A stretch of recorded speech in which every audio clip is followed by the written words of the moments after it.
Ginoo, daghan ang angay namong buhaton nga wala namo buhata. Nagpanuko kami, nahadlok, dili gustong mag-apil-apil. Dungagi ang among pagtuo, Ginoo. Katagi kami og sa imong kaisog aron sa panahon nga makita namo ang nagkadugo nimong panagway diha sa kapobrehon sa kadaghanan, diha sa mga inhostisya, diha sa yutang gipasipadan. Andam kami magpakita sa among gugma ug pagpakabana kaluy kami, Ginoo. Sa pitong istasyon, ikaduhang pagkadugmo ni Jesus. Daygon og simbahon ka o Kristo.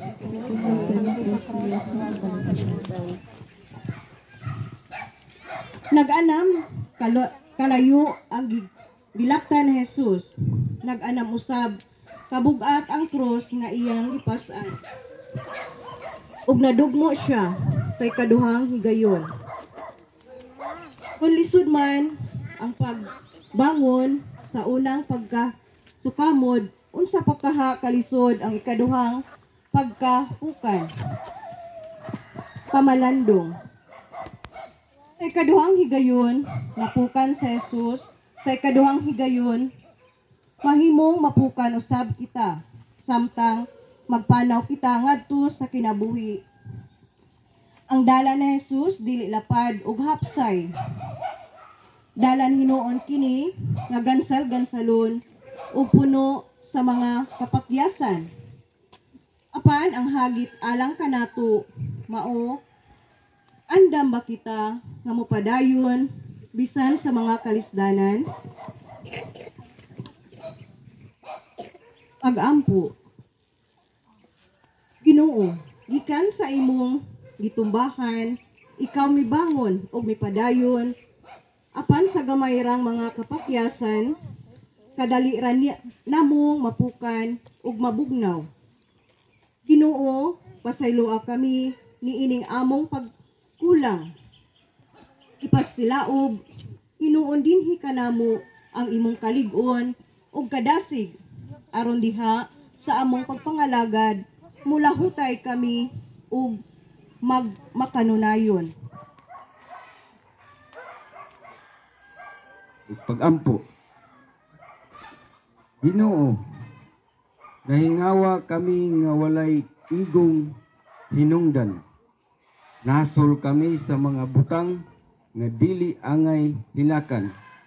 Tudloi kami, Ginoo, aron mantigo kaming ginawa. Pag-ampo. Ginoo, wala nimo imakuli pagtahan sa tanan alang kanamo. Apan kadyutay ra sa gugma nga gibalos namo kanimo. Pasaylua kami, Ginoo. Pasaylua sa kakulang namo sa pagtagad kanimo. Diha sa panginahanglan namong kaigsuunan ug diha sa kinaiyahan nga gipasipadan ug giamong-amungan. Kini sila maoy sakramento sa imong buhing presensya. Kaluy kami, Ginoo. Kaluy kami pagba sa iyang lawas. Apan ang labing sakit sa iyang gibati mao ang pagbugal-bugal o pagpakaulaw kaniya sa nabutaan nga katawhan. Pamalandong, daw dili katuuhan nga ang taong labing ligdong ug maaghom. Mao ang hinuon ang naagom sa labing sakit nga pagpakaulaw. Ilang gihukman si Jesus aron pagtagbaw sa kaugalingon lang gusto o tinguha. Pag-ampo. Ginoo, hangtod karon hukman si Jesus gumikan kanamo una kaugalingon nga gihuna-una. Nahukasan siya diha sa lasang nga gipamurel sa walay kaluoy nga mga kapitilista. Diha sa kayutaan nga gisaksihan sa iyang katabunok tungod sa makadaot nga mga pestisidyo ug mga abuno. Gihukasan si Jesus diha sa mga lumad ug sa daghang mga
o Ginoo. Kaliwala sa duha ka malapason, si Jesus gilansang sa krus. Dili na siya makalihok. Nabingat siya tali sa duha ka kaluganan.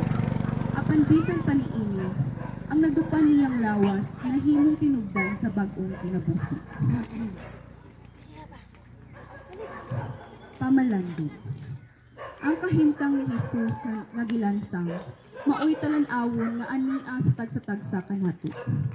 Sulod sa atong kahiladman, nabingat kita tali sa duha ka nagbangi nga baruganan. Ang misalikway ug ang midawat kang Jesus. Ang milansang ug ang miunong kaniya. Asa ni ining duha ang naghari sulod sa imo kasing-kasing? Pag-ampo. Ginoo, daghan sa among mga Ginoo, daghan sa among mga kinaiya ug mga gawi nga maoy milansang kanimo sa krus. Ang among kahakub sa gahom ug bahag. Himbahon ka. Tulo ka oras nga naganto si Jesus sa krus. Tulo ka oras nga may kisdom ang kinaiyahan. Patay na ang tinugdan sa kinabuhi.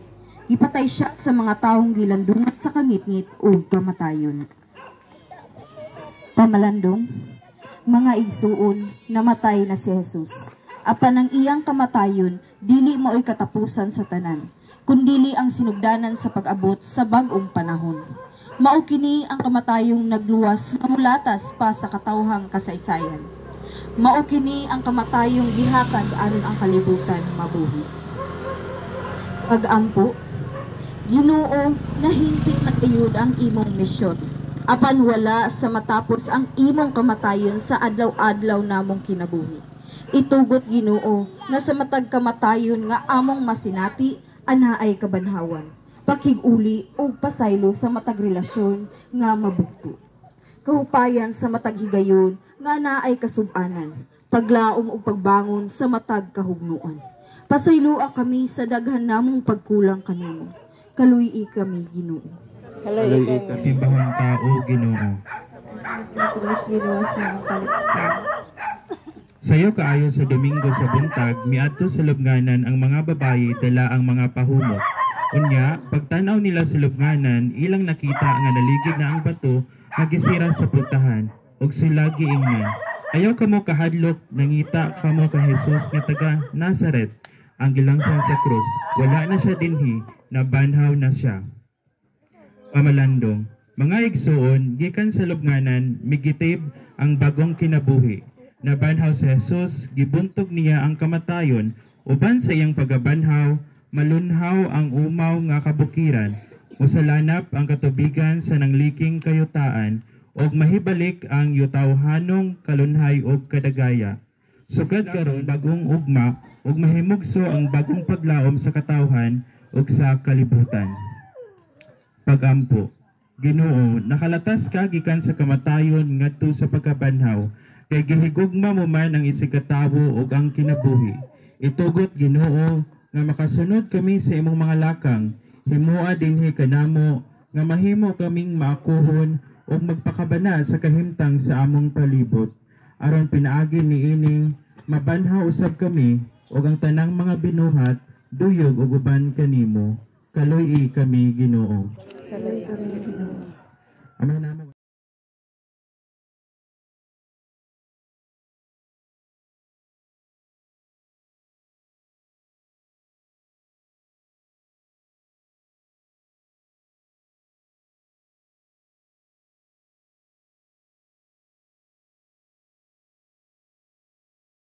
Ulit na ta, guys. Ulit na ta. Man na ang kuan. Man na ang procession. Si